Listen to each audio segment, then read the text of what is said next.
बिस्मिल्लाहिर्रहमानिर्रहीम। तमाम देखने वालों को अस्सलाम वालेकुम। उम्मीद करती हूँ सब खैरियत से होंगे। Welcome to let's cook with syrup. Mausam Sarma का एक मुफीद फल जिससे आज मैं बनाऊंगी घर में फ्रेश जूस। तो मैंने 4 जापानी फल ले लिए हैं। तो हम अब जापानी फल से 4 ग्लास जापानी फल के फ्रेश जूस बना लेंगे। लेकिन जूस बनाने से पहले आपने इसको अच्छे से वॉश कर लेना है और वॉश करने के बाद इसको पीसीस में कट कर लेना है। जापानी फल के इस फ्रूट को आप हर रोज सुबह ब्रेकफास्ट से पहले लाजमी पिए। इस फ्रेश सेहतमंद जूस की वजह से आप पूरा दिन एक्टिव और सेहतमंद रहेंगे और तकरीबन 1 से 1.5 हफ्ता इस फ्रेश जूस को लगातार पीने की वजह से आपके चेहरे की रंगत खिली खिली और चमकदार नजर आएगी, क्योंकि फ्रेश जूस को पीने की वजह से मैदे की गर्मी दूर होती है, जिसकी वजह से चेहरे की रंगत में निखार पैदा होता है।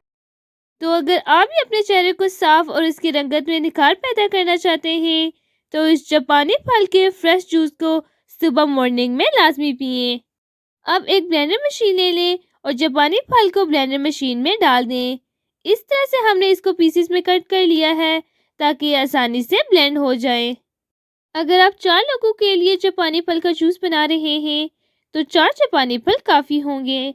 लेकिन अगर आप 4 से ज़्यादा जापानी फल का जूस बना रहे हैं तो जापानी फल ज़्यादा क्वांटिटी में ऐड कर दें।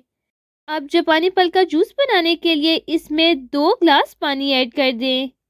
अब 2 ग्लास पानी की वजह से जापानी फल अच्छे से ब्लेंड हो जाएंगे। अब ब्लेंडर मशीन को ढक्कन से कवर कर दें और इसे अच्छे से ब्लेंड कर लें। गाजर, अनार और बाकी फ्रूट्स के जूस तो आपने बहुत पिए होंगे, लेकिन आज इस रेसिपी को देखने के बाद आप जापानी फल का फ्रेश जूस बनाएं। तकरीबन 2 से 3 मिनट ब्लेंड करने के बाद ये जूस अच्छे से तैयार हो चुका है। अब हम इन जूस को सर्व करने के लिए ग्लास में डाल देते हैं। बाजार से जूस खरीदने के बजाय फ्रूट खरीद कर घर में फ्रेश जूस बनाएं। इसके लिए आपको थोड़ी सी मेहनत तो करनी पड़ेगी, लेकिन इससे आपको फ्रेश और बिल्कुल खालिस जूस पीने को मिलेगा। और सुभान अल्लाह, आप देख सकते हैं कि ये जूस देखने में कितना ही फ्रेश और कितना ही थिक है। अक्सर लोग, स्पेशली बच्चे जो फ्रूट्स नहीं खाते, तो उनको सेहतमंद बनाने के लिए इस तरह से फ्रेश जूसेस बना कर दें। इस तरह की मज़ीद फ्रेश जूसेस की रेसिपीज देखने के लिए चैनल को सब्सक्राइब कर दें। और अगर आपको आज की जापानी फल से बने इस जूस की रेसिपी पसंद आई हो तो वीडियो को लाइक एंड शेयर कर दें। Thanks for watching. अल्लाह हाफिज़।